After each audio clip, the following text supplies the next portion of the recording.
The game in 3 words, I'd probably say, you will die. It's really going to challenge you. Probably some controller throwing moments. If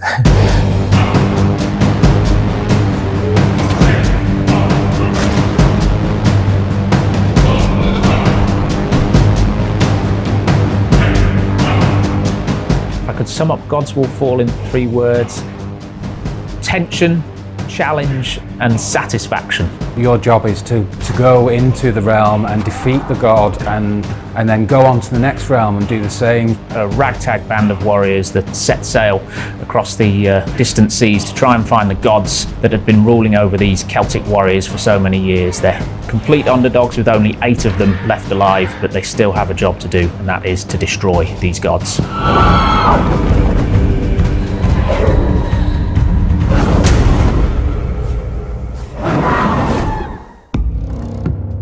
In the game, there are 10 gods, and these are pretty unique gods. There is no kind of, you'll see no reuse between them. They're all very different. We have these flying gods with blades for wings, and we have these bone spider. They're all extremely different and varied. You set foot in a realm, you're in the god's home. None of them are going to share any attacks between them, and when they do have attacks, they do hit extremely hard. All of the gods are built around this idea of them being responsible for having created something in the world that the Celts need to be thankful for. Everything was built around an element of nature. Osseous, the god of bone and sinew, he created bones, this white wood as the Celts refer to it, and he gifted it to all living things, and he expects that white wood to be returned to them by burying their bones and letting them cross back to him across the seas of time. So therefore the whole world that we built for that god is now starts off on a beach across the seas of time on the Ostiol shores, where all of these bones are washing up and slowly returning to that god.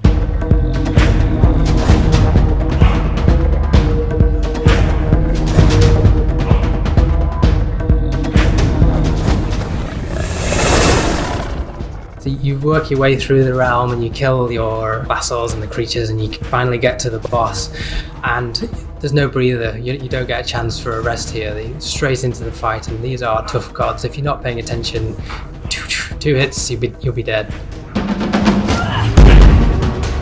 They don't hang around. Some of them might not even let you get close to them to begin with. We've got one that certainly tries to hit you from afar before you even get close to a fight, and you see an awful lot of people not even making it up to within striking distance of these gods.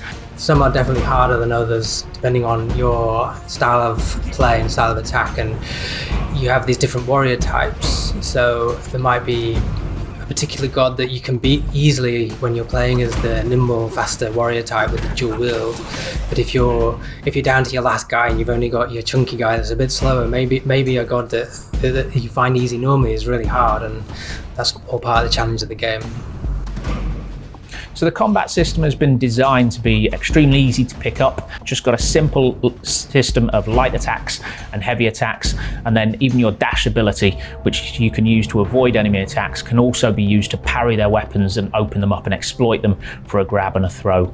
We have this bloodlust or roar system in the game, which is how you as a player can kind of rebuild your health. So you're working your way through the dungeon. You might receive a couple of attacks and you're down to your last pip of health. If you then snot a few enemies quickly in a row and you kind of you do a couple of attacks, or you maybe block with a parry, you build up what we call bloodlust, and that's something that you can then convert into health.